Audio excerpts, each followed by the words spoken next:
बाइसेक्सन method जस्तै regular फल्सी मेथडबाट पनि हामी इक्वेसनलाई सल्भ गर्न सक्छौँ क्याल्कुलेटरबाट। यो इक्वेसन दिएको छ, सुरुमा चाहिँ हामीले एफएक्सको टर्ममा लेख्नुपर्छ। त्यसको लागि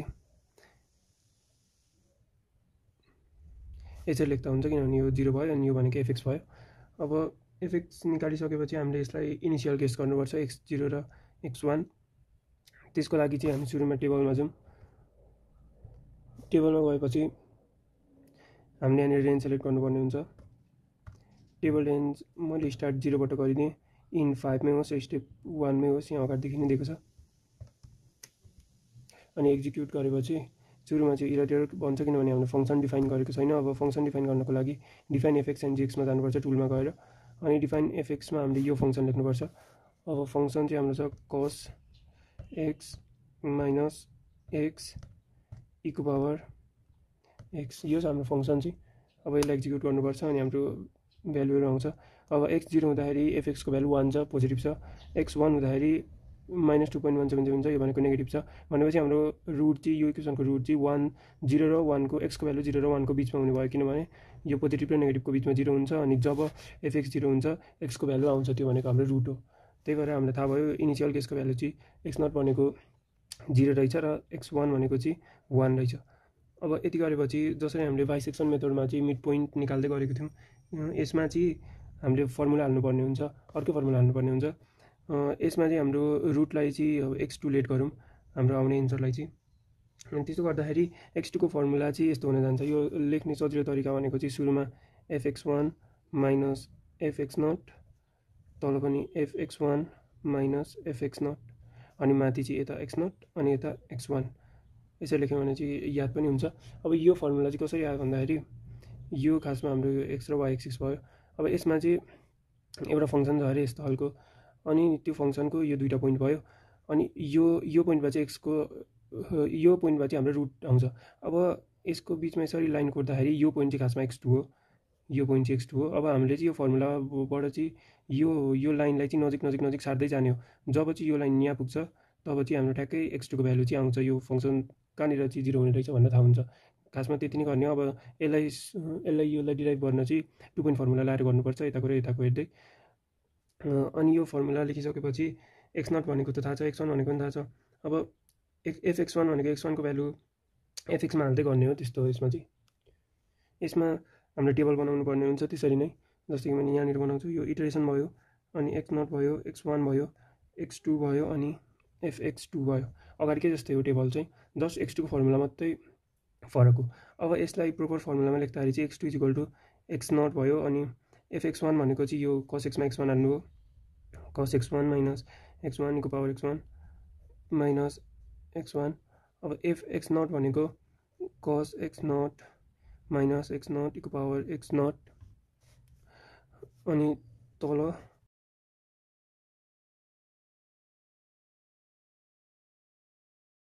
यो हाम्रो फर्मुला चाहिँ। अब यो क्याल्कुलेटरमा लेख्न चाहिँ हाम्रो फर्मुला आँट्दैन, यो चाहिँ धेरै ठुलो छ फर्मुला। त्यही भएर हामीले चाहिँ यसलाई डिभाइड गर्नुपर्ने हुन्छ। अब यिनीहरूको cos x1 माइनस x1 यो यस्तो फङ्सन नभएर सिम्पल फङ्सन छ भने त आँट्न पनि सक्छ, तर यो चाहिँ धेरै ठुलो छ, त्यही भएर यसलाई चाहिँ डिभाइड गर्नुपर्छ। अथवा यो सल्भ हुँदै जान्छ भने सल्भ गरेर सानो पार्न पनि मिल्छ, तर त्यो टाइम चाहिँ अलिक कन्ज्युम गर्छ। त्यही भएर हामीले सिधै क्याल्कुलेटरबाटै गरौँ मिल्दै चाहिँ। अब यसलाई कसरी गर्ने भन्दाखेरि अगाडिको जस्तै x0लाई चाहिँ a मानौँ, अनि x1लाई चाहिँ b मानौँ, अब x2लाई c मानौँ, अनि fx2लाई d मानौँ। अब त्यस्तो गर्दाखेरि चाहिँ अब x2लाई त हामीले डिभाइड गर्नुपर्ने भयो। x2लाई त दुईवटा फर्मुलामा, एउटा चाहिँ हामी माथिकोलाई भनौँ अनि अर्कोलाई चाहिँ तलकोलाई भनौँ, अनि यो दुईवटाले डिभाइड गर्यो भने चाहिँ माथि र तलकोलाई डिभाइड गर्दा x2 आउने भयो। त्यसरी यो फर्मुलालाई नै डिभाइड गरिदिउँ। तर त्यस्तो गर्न हाम्रो पुग्दैन, किनभने हाम्रो यो स्प्रेडसिटमा चाहिँ A B C D E सम्म मात्रै टेबल छ। अब यहाँ E त छ, तर हामीले यो फर्मुलालाई डिभाइड गऱ्यौँ भने माथिको लागि मात्रै पुग्छ, E को लागि मात्रै। त्यही भएर तलको लागि पुगेन, किनभने तलको पनि त चाहिन्छ, अनि डिभाइड गरेर मात्रै x2 लेख्ने हो। त्यही भएर चाहिँ यहाँ अर्कै ट्रिक लाउनुपर्छ। यो स्प्रेडसिट चाहिँ अरू क्याल्कुलेटरमा पनि हुँदो रहेछ, यो जस्तै यो क्याल्टिक्सको भयो अथवा क्यासियोकै योभन्दा अर्को तल्लो भर्जनमा पनि यो हुँदो रहेछ। यहाँ मोडमा गएर यहाँनिर स्प्रेडसिट हुन्छ, यसबाट पनि गर्न मिल्छ। अब हामीले चाहिँ के गर्छौँ भने यो टेबल एकचोटि हेर्छौँ। यो टेबल चाहिँ 45वटा रोसम्म जान्छ यो टेबल चाहिँ। अब हामीले के गर्छौँ भने यो फर्स्ट भनेको त A1 B1 C1 D1 हो, यो फर्स्ट रो त म यहाँनिर लेख्छु। A1 B1 C1 D1 यो भनेको यो सुरुको भयो सुरुको। अब त्यस्तै गरी म 20तिरको यता एकचोटि हेर्दाखेरि जस्तै कि मैले ल यहाँ 20बाट लिदिएँ। यो 20बाट हामीले छुट्यायौँ अरे यो टेबललाई चाहिँ। जस्तै कि यो टेबल भयो, यो 1 देखि स्टार्ट गरेर यहाँ 20 पुग्यो, फेरि 20बाट यो 45 सम्म जान्छ होला सायद, 45 पुग्यो। अब यो टेबललाई चाहिँ मैले टुक्राएर यता माथि लेख्न पनि मिल्यो कि यसरी। यो भनेको A1 B1 C1 D1 भयो। अब 20बाट मैले फेरि नयाँ टेबल पनि बनाउन मिल्छ यसमा चाहिँ। त्यही भएर मैले यसलाई A20 B20 C20 D20 लेख्दा पनि मिल्यो, यसरी लेख्न पनि मिल्यो।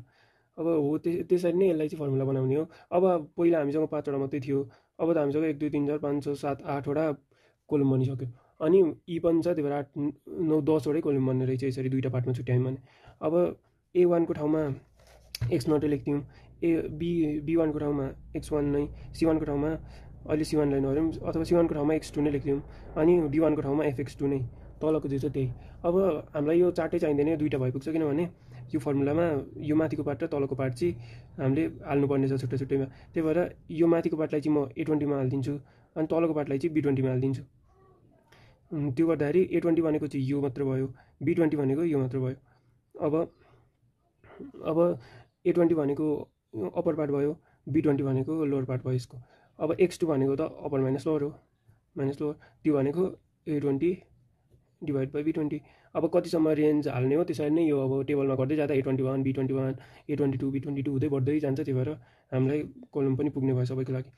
अब सीको पनि थाहा भयो हामीलाई, डी भनेको त यही फङ्सनमा x2को भ्यालु हाल्ने मात्र हो। अब यसलाई क्यालकुलेटरमा हाल्यौँ फर्मुलालाई चाहिँ। त्यसको लागि सुरुमा यो स्प्रेडसिटलाई रिसेट गरिसकेपछि सुरुमा A1को भ्यालु हालौँ। A1 भनेको इनिसियल हो, इनिसियल हाम्रो x0 भनेको 0 छ, ए भनेकै x0 हो। अब 0 हालिदिउँ यसमा चाहिँ 0, अनि माथि बी भनेको x1 हो इनिसियल भ्यालु, x1 भनेको 1 हो 1, अनि अहिले सीलाई नहेरौँ र डीलाई पनि नहेरौँ। अब सिधै हामी तल बिचमा जाउँ, मैले 20मा जान्छु भनेको थिएँ। ल 20मा पुगेपछि चाहिँ अब हामी 20मा पुगेपछि फर्मुला हालौँ बल्ल। अब टुल्समा जाने, फिल फर्मुलामा जाने, अनि फर्मुला लेख्ने। अब फर्मुला के हो त हाम्रो भन्दाखेरि यसलाई लेख्नु पऱ्यो, x0को ठाउँमा पहिला जसरी लेख्थ्यौँ हामी फर्मुला, त्यो बाइसेक्सन मेथडमा x0को ठाउँमा A1 लेखेको थियौँ, अनि x1को ठाउँमा B1, त्यसरी नै लेख्ने हो, किनभने टेबल त माथि A1 B1बाटै स्टार्ट भएको छ हाम्रो। x0 र x1को भ्यालु त सुरुमा A1को भ्यालु x0 छ, अब A2को भ्यालु त्यही चेन्ज हुँदै जाने हो नि त। त्यही भएर फर्मुलामा हामीले A1 B1 नै लेख्ने हो। अब x0को भ्यालु हाम्रो A1 भयो, A1, अनि x1 भनेको B1। अब त्यसरी यो माथिको पार्टलाई मात्रै लेख्नु पऱ्यो A20मा। माथिको पार्टलाई मात्रै कसरी लेख्न सकिन्छ भने सुरुमा सिफ्ट A1, अनि यो ब्र्याकेट हालिदिउँ दुईवटा, अनि माइनस यो ब्र्याकेट भयो, अनि माइनस B1, अनि फेरि अर्को ब्र्याकेट छ दुईवटा। अब यो ब्र्याकेटभित्र चाहिँ यो भित्रको कुरा हाल्नु पऱ्यो, cos x1 माइनस x1। अब त्यसको लागि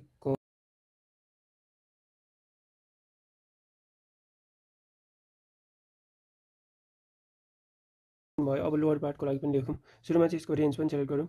अब हामीलाई थाहा छैन कतिमा एन्सर आउँछ। अब म चाहिँ यिनीहरूको बिचको रेन्ज 15 जति हालिदिन्छु। अब त्यसको लागि A20मा 15 जोड्नु पऱ्यो भनेको A35। अब यसको रेन्ज चाहिँ जाओस् A35सम्म।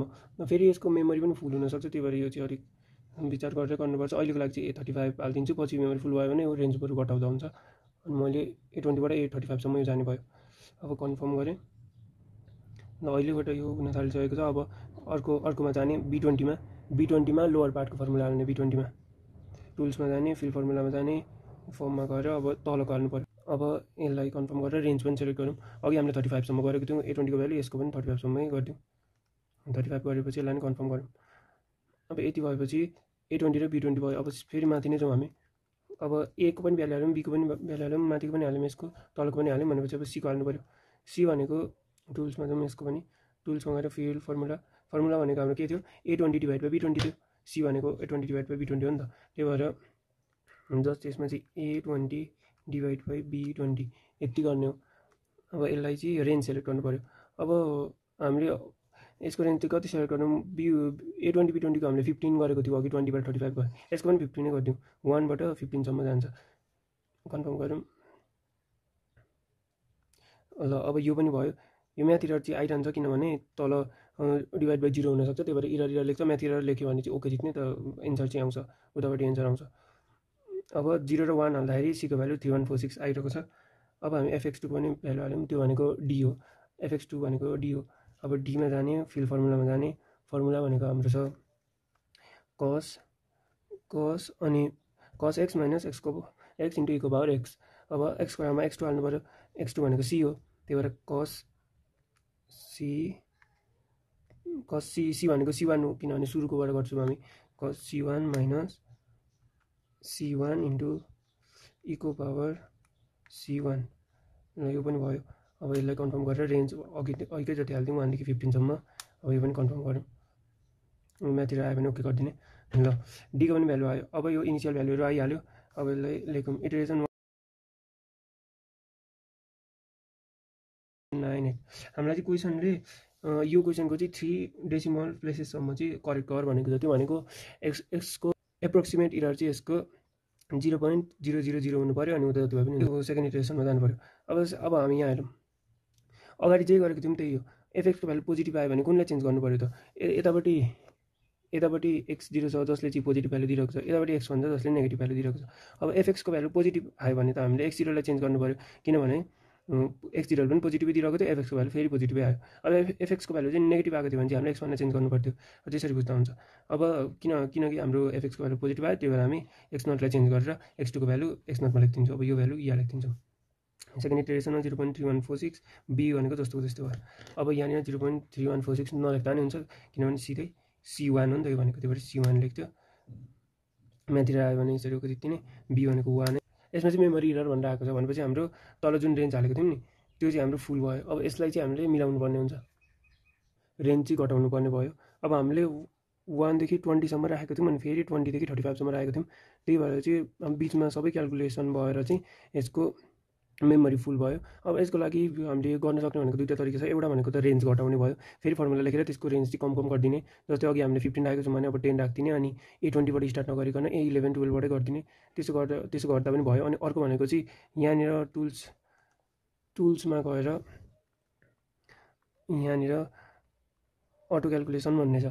यो अटो क्यालकुलेसनलाई हामीले अफ गऱ्यौँ भने, अहिले चाहिँ मेरो अनै होस्, अफ गऱ्यौँ भने चाहिँ हामीले यो सबै सेल एक एकवटा सेलमा गएर इक्वल टु थिचेर चाहिँ हामीले इक्वल टु थिचेर चाहिँ त्यसको भ्यालु निकाल्न सक्छौँ।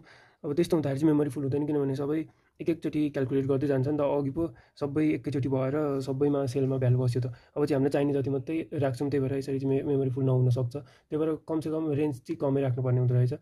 यसको बेफाइदा भनेको चाहिँ त्यति नै हो, ठुलो फर्मुला हुँदाखेरि। अब यसलाई हाल्दै जाउँ, किनभने एफएक्स2 को भ्यालु चाहिँ हाम्रो पोजिटिभमा आएको छ, त्यही भएर यसमा मैले x0 को भ्यालु चेन्ज गरेँ। अब b को भनेको 1 को 1 नै हुन्छ।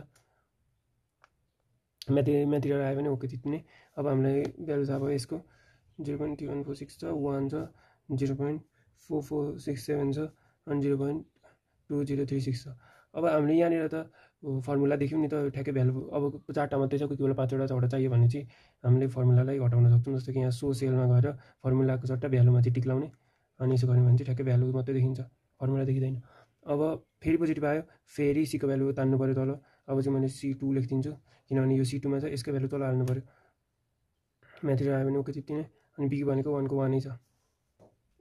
यसको रुट चाहिँ 8 इटरेसनमा आउने रहेछ। यहाँ सी को भ्यालु देख्न सक्छौँ हामी 0.5176 छ, अनि माथि 0.5174 छ। यो माइनस गर्दाखेरि 517 माइनस 517 भयो, सो 0.000 त्यसरी आउने भयो एन्सर। ल यसको रुट चाहिँ यति नै हो, 0.5176। अब एकचोटि मैले पहिले गरिसकेको छु यो क्यालकुलेसन अर्को मेथडबाट। अब त्यो चेक गरौँ हामी। चेक गर्दाखेरि चाहिँ यहाँ पनि त्यति नै 0.5176 मै यसको चाहिँ 3 डेसिमल प्लेससम्म चाहिँ एन्सर आएको छ।